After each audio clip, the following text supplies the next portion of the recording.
telling me I should try suicide. So many times I can think of that he could have left when I couldn't get right. That man goes took weight off my shoulders and said we've been only indoors for a night. God's been good. Stress that God's been great. Every time I hit a brick wall, God still made a way. Oh yeah, he made a way. His saving grace. He died on the cross when my dad was paid. He took the stain away without no detergent. There ain't a day that my father ain't working. So many times that I question my purpose. If I could be honest, I don't know my worth. Should I be living up under the dirt? I know that's a lie from the devil for certain. I know he's slithering just like a serpent. The stone rolled away, he removed all the curses.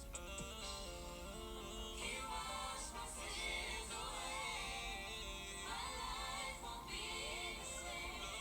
When he rose up from the grave, he rolled the stone away. I know he's risen. You can't tell me any different. If I lose every dollar my name, I still got heavenly riches. Can I get a witness? I've been in the trenches. I came out relentless. I ain't had no sight, but he gave me a vision. Saw me with a mic and I made a decision. I'm living for him every day that I'm getting.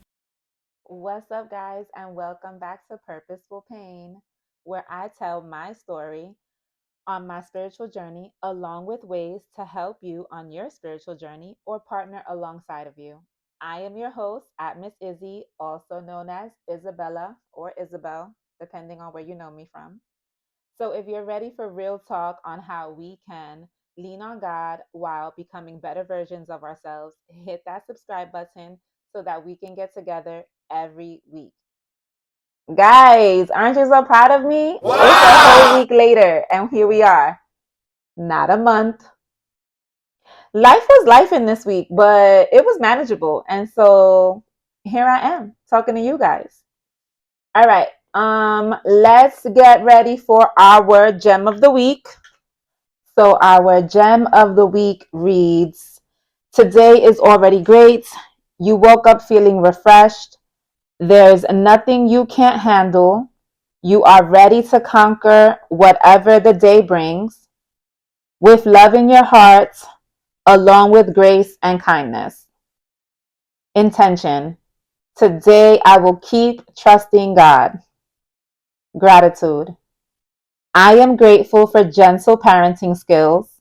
I am grateful for loyal friends who provide wisdom. I am grateful for people who truly love on me. Release. I let go of the feeling of disappointment. The not now doesn't mean no forever. It just means the timing is off. Lighting my way. Reminder, love your journey, even when it's hard to understand. There is value in every experience, even in the experiences that hurt the most. Every day that you open your eyes is a win. Every season is your season because you continue to evolve. Every moment in your life is a blessing, even when it's a challenge. So, our morning gem definitely ties into what our message is. So, jumping into our biblical affirmation, it is titled, I Choose Peace. It is coming out of Psalms 23:3, and it reads, surely goodness and mercy follows me all the days of my life. I will dwell in the house of the Lord forever. Affirmation. I decide how I show up every single day. I will be consistent. I will push through the hard days, and I will come out on the other side thriving. God's goodness and mercy follows me. I am surrounded by his favor, and everything is working out for my highest good. I have a surplus, increase, and abundance of blessings, seen and unseen. God is my shepherd. His voice leads me, and I follow it. I dwell in love, safety, and peace. I receive God's unearned kindness towards me. Good things are available to me. It's my time to receive. I choose peace. I choose to be grateful and steward what God has given me so that I may be prepared when the overflow comes.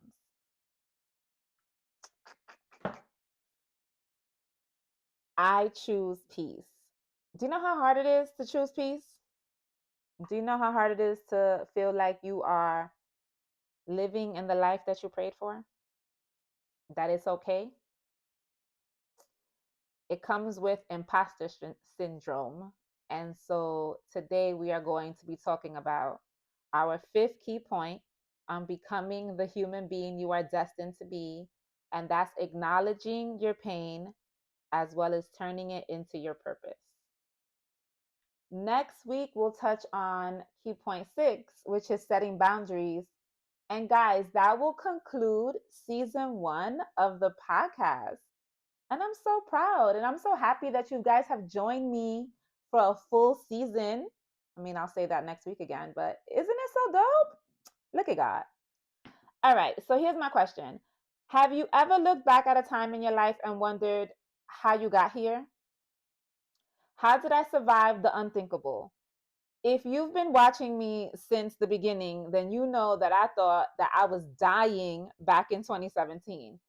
When I thought that I was being broken down, in all actuality, I was being rebirthed, right?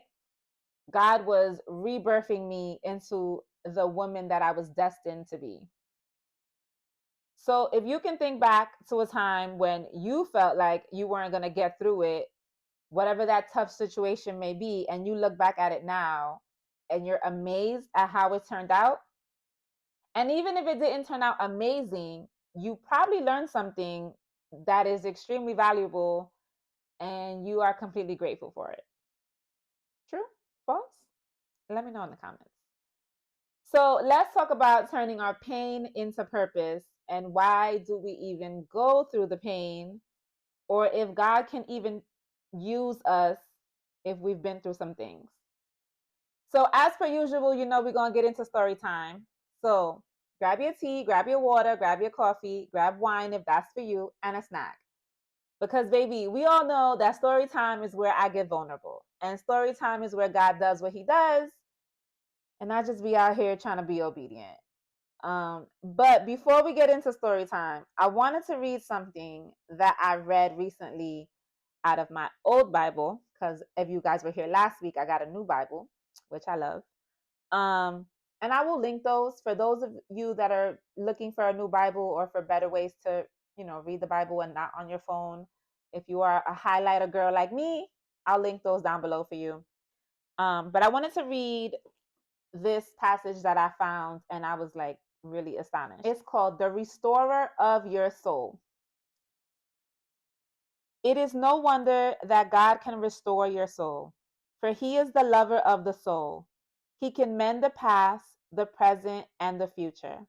He is the therapist that relieves trauma no matter how it was incurred.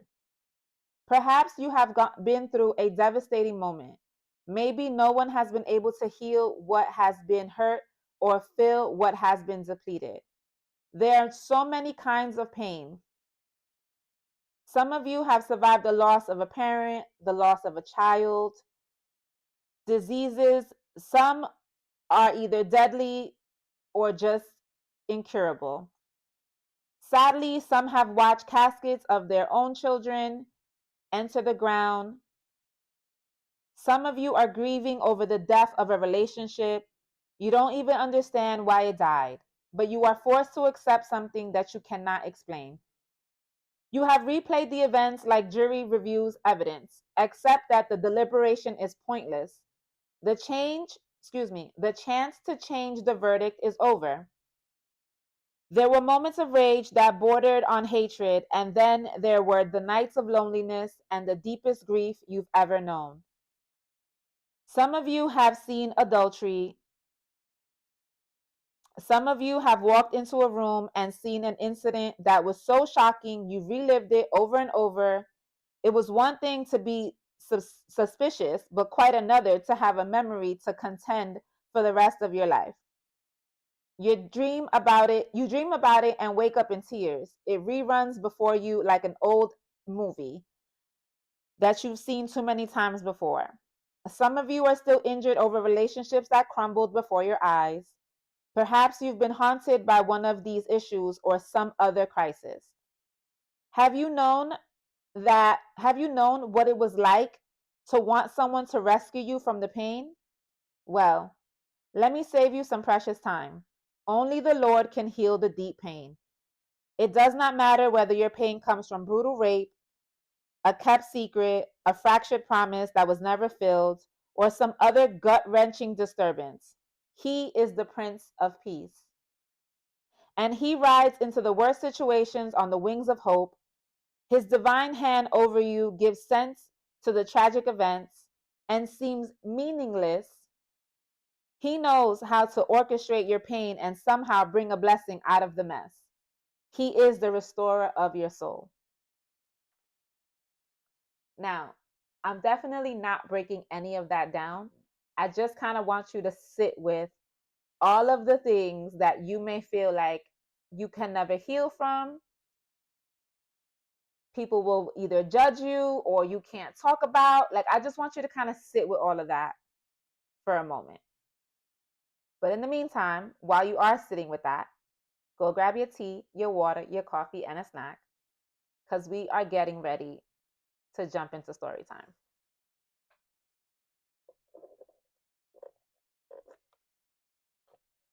Now,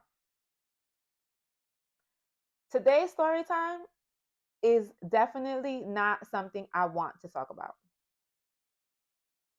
I have been telling God, go find somebody else to do it. Just like Moses was like, nah, Sway, go find somebody else. And every time I tell God, go find somebody else to do it, he puts me in a position where it feels like I'm kind of talking about this situation in a smaller sector. So clearly the message has to get out, but I really don't want to. So here I go, being vulnerable and obedient at the same time. So back in 2006, yes, back in 2006, I was in a relationship. Um, Clearly, I've always known God, but the girl I am today was not the girl I was in 2006.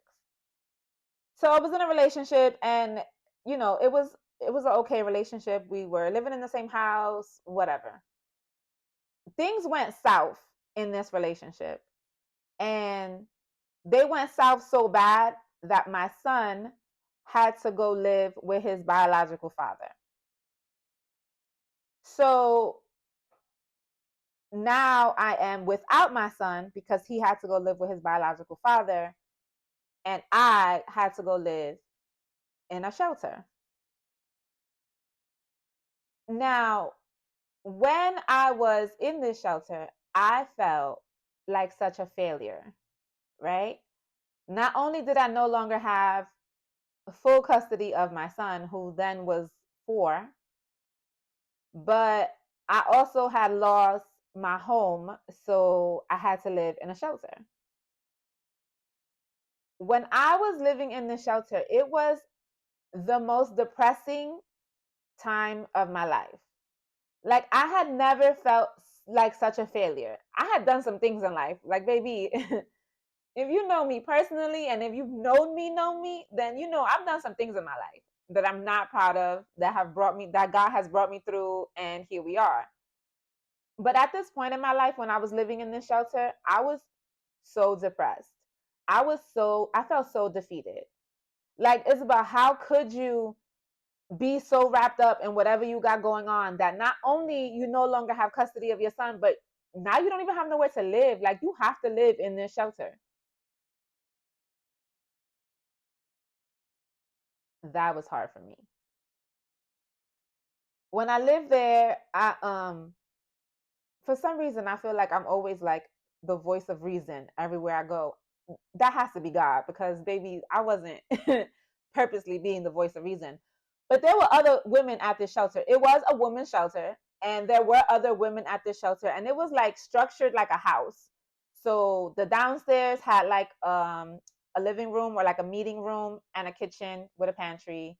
And then the upstairs were where all the rooms and a bathroom were. And the rooms had to make space, enough space for multiple women. So the rooms had bunk beds in them. So I'm this 20-plus-year-old woman sleeping in a bunk bed. And I'm like, this cannot be my life. And I really tried to block that memory out of my life, like out of my head. Like I buried it in my subconscious.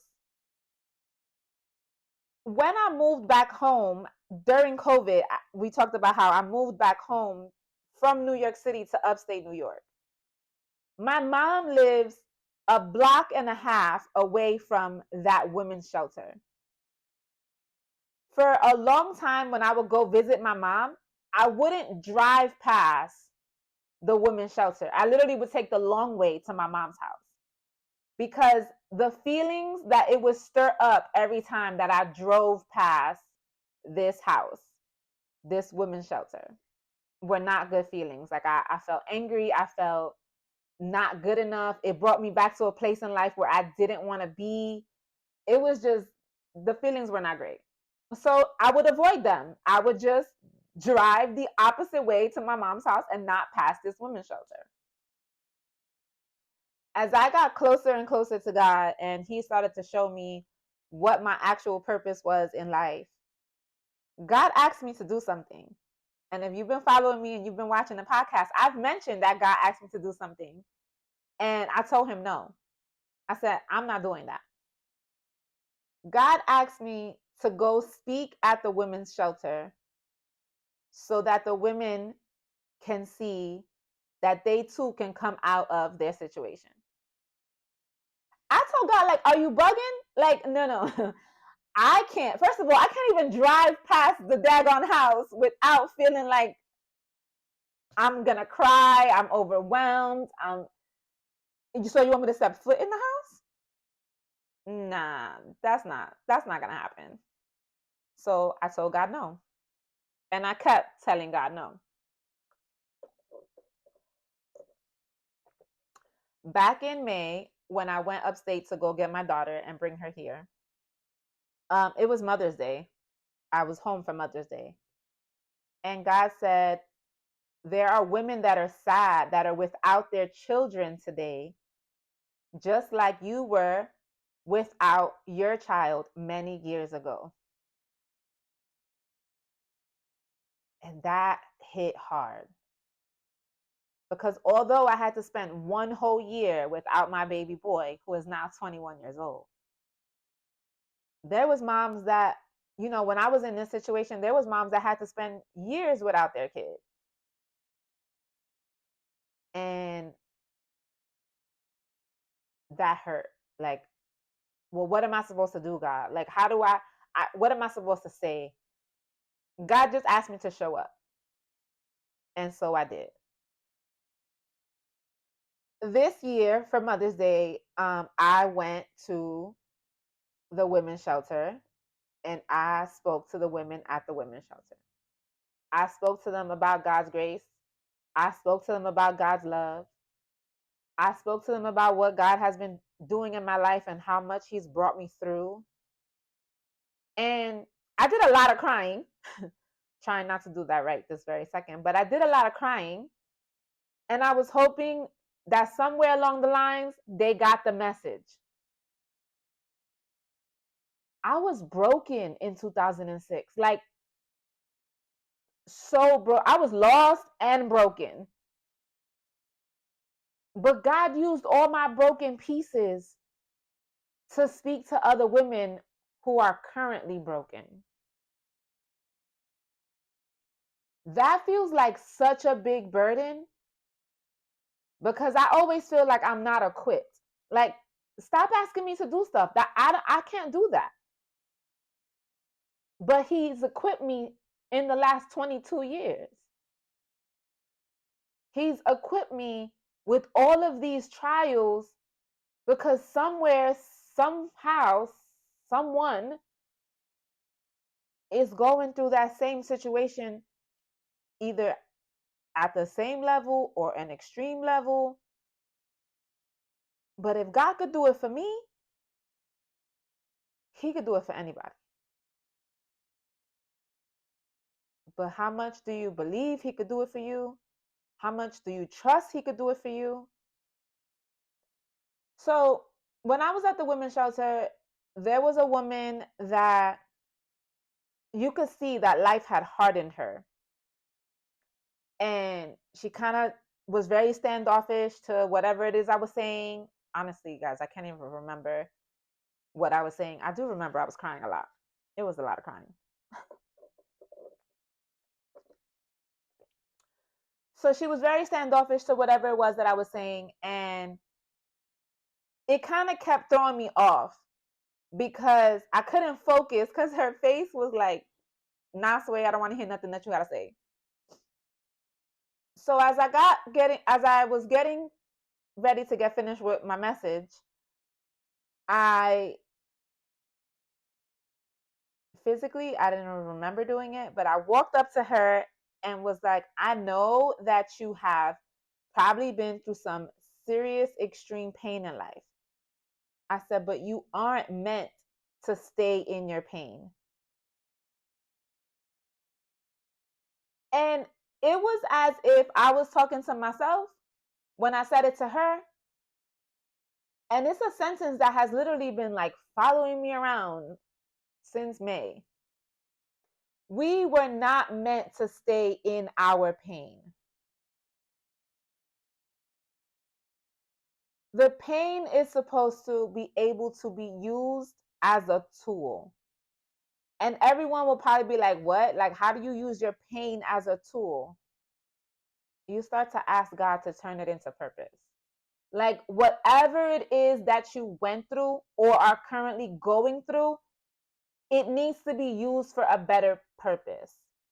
Although it may be causing you pain, it will probably cause somebody relief when you come on the other side, out on the other side of it.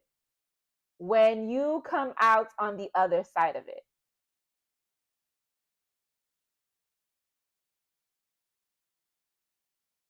For example, I have a friend who he keeps winding up in the hospital. He has a lot of health issues. And I pray for him every day and I ask God to continue to cover him. But he's now currently doubting his purpose in life because he can't seem to stay out of the hospital. And I'm like, don't doubt your purpose or what purpose God has for you because you keep winding up in the hospital. Maybe that is where you're supposed to speak about your message. Because this individual is like he got the gift of gab. Like I'd be like, bro, you could turn ice into water or whatever it is that they say. Like you could do whatever. Like because he's so good with his words. Like he can make you laugh in 2.5 seconds. Like, and I'm like, maybe you're here because someone cannot even manage to get up to continue with their day at the hospital. And you're here. Yes, you are having these health issues. Yes, you are in pain. Yes, you feeling defeated, but you don't look defeated. You don't act defeated. Someone needs to see that. So as much as it feels like it's a burden to us, like, yo, I'm really tired of going through these trials and these tribulations. Like, what now? God is like, yeah, come out on the other side of that. I don't like telling people about a lot of the stories in my past, but it's made me who I am. I can't deny who I am. I can't deny that I didn't get myself through that.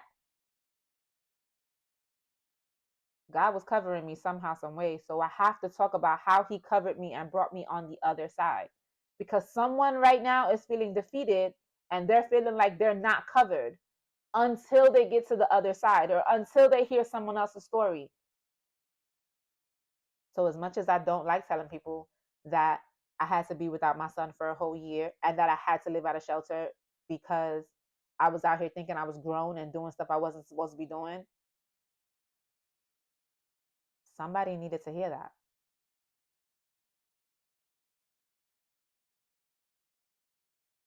I said last week, like, this journey ain't easy. Cause God really be out here asking you to do stuff that you be like, nah, Sway, find somebody else. Not it. Not it.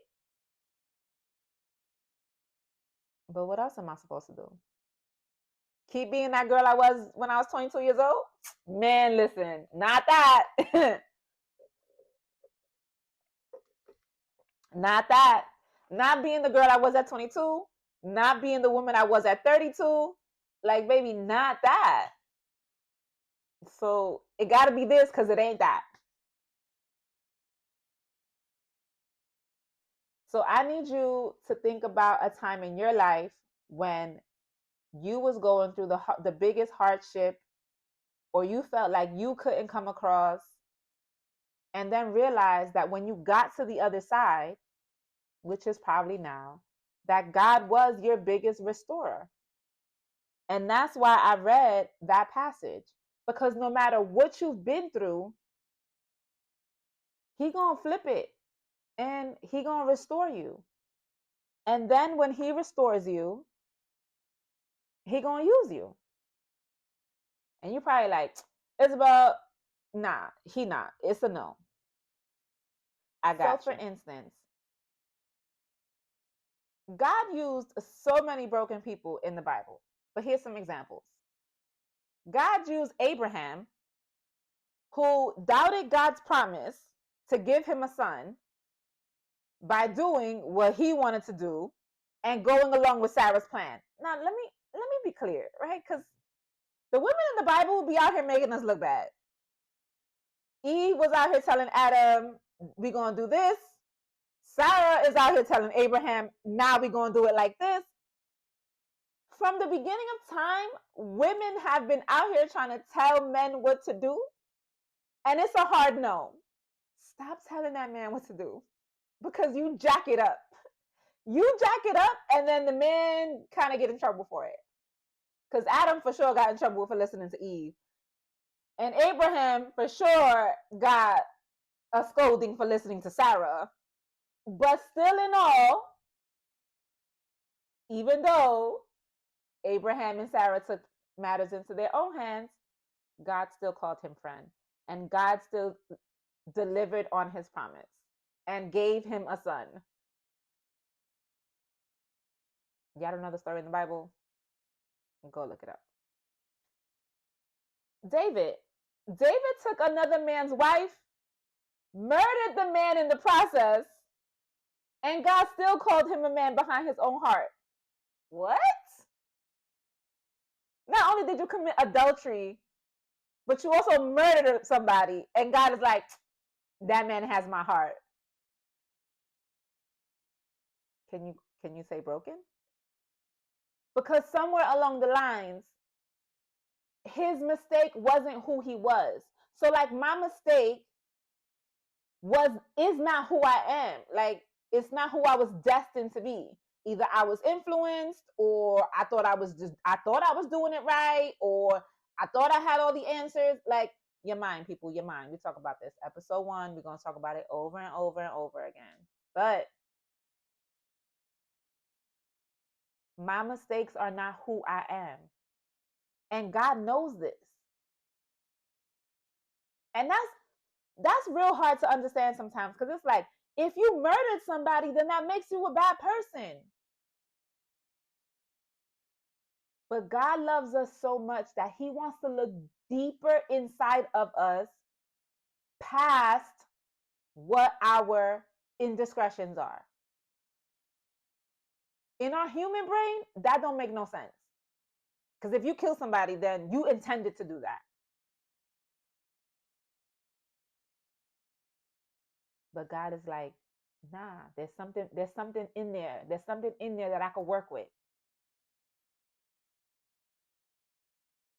Peter was out here denying Jesus. He did it 3 times. 3 times. Nah, Sway, I don't know him. Who, him? Nah, I don't follow him. What, who? Jesus who? And he swore he would never do such a thing.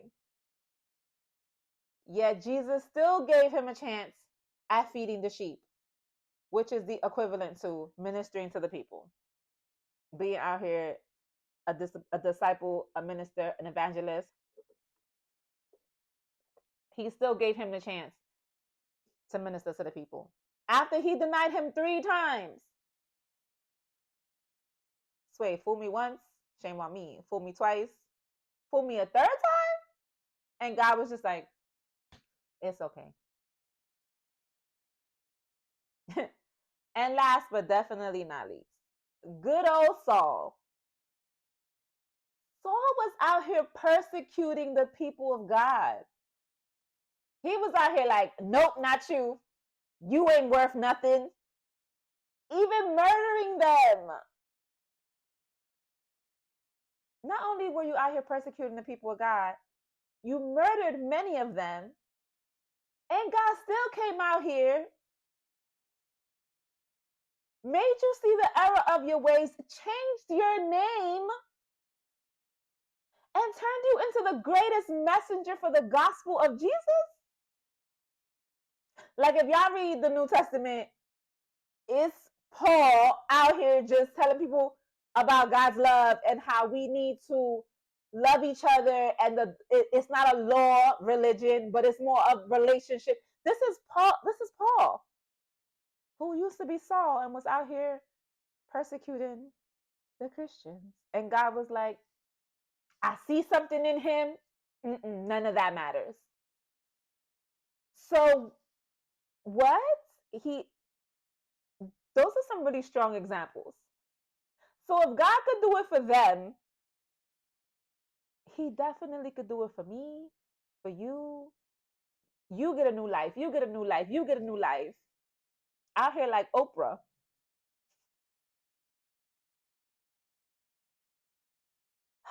God allows people to go through massive failures because in your failures is where your purpose lies.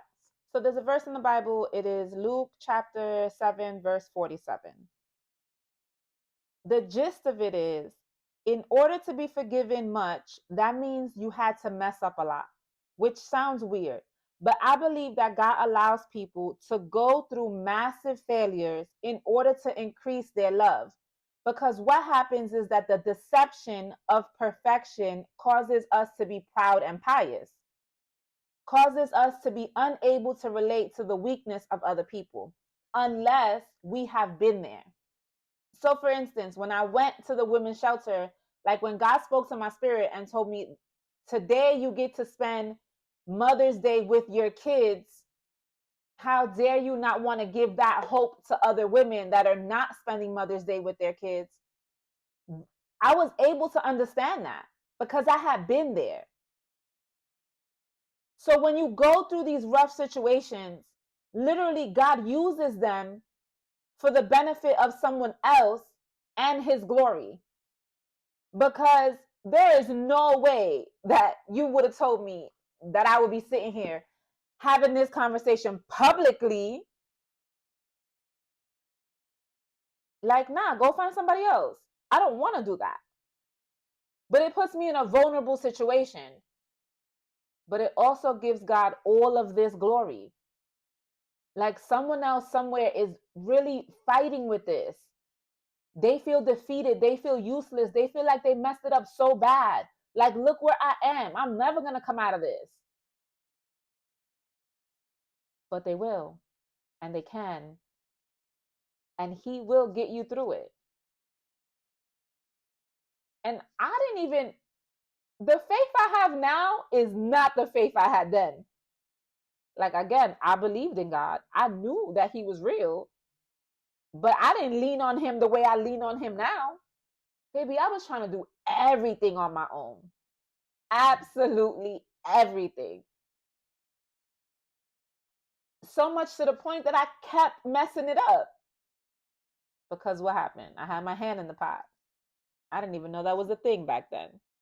It also reminds me of Romans 8:28 that says, he works all things to the good of those that love him and called according to his purpose. I really believe that God allows you to make a big mess so that he can increase your love. again, when you screw it up so bad and you see how much he has brought you through, you're able to empathize with another human being and be able to be vulnerable enough to tell them your story about how God brought you through.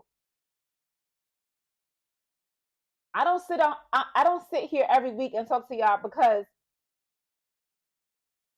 I woke up and was like, hey, I'm gonna do this. Nah, like when God does something for me, no boast, no cap, no clout chasing. Like I really just be wanting to tell people, like, if he could do this for me, the girl that's been jacking it up for a long time, yo, he could do this for anybody.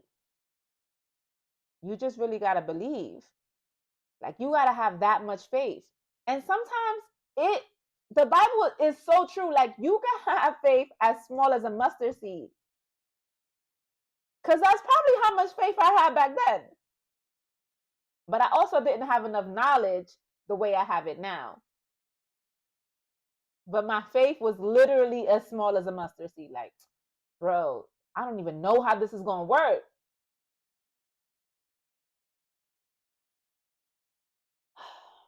You're gonna need that love for whatever he's gonna do with you next. You're gonna need that feeling of understanding for whatever he's gonna do with you next. You're gonna need perspective. But in order for you to have this newfound love and this newfound perspective, you have to go through your darkest moments first. Again, sitting in those storms with your eyes on the prize, like, God, I know you're going to get me out. You got to go through the dark moments. Like, no one wants to go through the dark moments. But without the L's, you can't get to the W's. They don't mean as much. Like, when I tell you that I'm living in the life that I prayed for, every time I look around, I'm like, yo, I don't even know how I got here. Like, I am beyond grateful because I do not know why he picked me. I do not know why he keep blessing me. Cause I was jacking it up. Left, right, center, upside down. Like I was jacking it up. But the one thing that I realized is that I'm enough and you're enough. Like I have to remind myself of this every day. Like I am enough. No matter what I've been through, no matter what I'm going through, I am enough. And that's why he keeps blessing me with the things, with the desires of my heart. Because I'm enough and I love him enough. And I'm learning to trust and lean on him. But my love for him, it ain't never changed.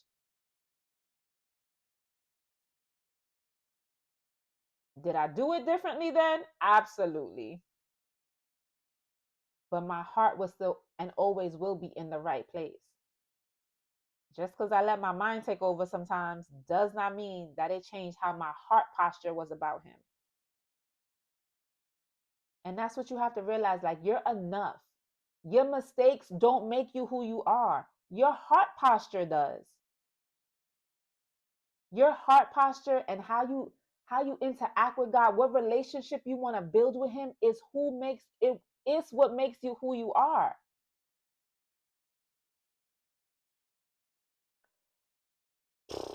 Yo, and I say this all the time, like even if you've been through some bad chapters, does not mean that your story cannot end well. These chapters in my life lately, I be looking like, okay, God, all right. The story looking up. The story looking up. Because, baby, the story was looking like tragedy for a minute. Like, what? We is not coming out of that one. Up. End of story. Baby, we moving into chapter 42, okay? Like, whoo. You could have not had told me at 22 and at 32 that this is what almost 42 would look like. Your girl is out here, okay? Every story has bad chapters. It's about finding the strength to turn the page even when you don't understand. Even in my faith walk, like I believe that God will allow you to go through places you don't understand just to bring you to the place you need to be. Because June, May, July, I was like, what? Nah, this is not it. Like, you didn't bring me here to die. Like, you told me I had to come here. What's up? So hold on to that, right? Like, hold on to that in your journey. That the dark moments will bring you where you need to be. It will bring you to the other side where you will be able to find your purpose. Take your pain, turn it into purpose. See the thing that you're afraid to talk about. Because, baby, I was always afraid to talk about the shelter. It made me feel less than. It made me feel like a failure. And let's be clear, this wasn't my first time at a shelter, but this was my first time at the shelter without my baby boy. Like, I feel like that's the part that made me feel like a failure. That I had hit rock bottom and I had to give my son to someone. Yes, it was his dad, but I had to give my son to someone because I physically could not take care of him. That made me feel like a failure. And I was always afraid to talk about that. But God says, don't hold back. Don't be afraid. Do that thing that scares you. Say that thing that shames you. And use your pain and work it for your purpose. Baby, I'm on YouTube telling people about my life. Never have I ever. Never would have thought. But I'm out here being vulnerable and obedient during story time. Okay, guys, that is all I have for you guys today. I hope that you were able to find clarity in the why. I hope that you were able to think back of whatever hard times you've been through and actually muster up the courage to use them for your purpose. I want us to pray. Dear God, I know the pain I experienced was never caused by you, but regardless, I just want to thank you for allowing me to go through the things I went through, but still letting me overcome it. Because of the pain I endured, I learned a lot. My pain inspired me to lean on the only one that can heal me, you. My pain has brought me closer to you. Just when I thought pain destroyed me, you reinvented me. Now I get to turn my pain into purpose. Thank you, Father God, and help others through my experience. Thank you for picking me when I thought I was done. My pain thought it could demolish me, but nothing or nobody can break what they didn't make. Thank you, God, for making me and protecting me. In your name, I pray. Amen. Guys, I will see you next week. Next week is episode 6, and it will be our season finale of season 1. I love you guys. You already know, whatever you do today, do it with love.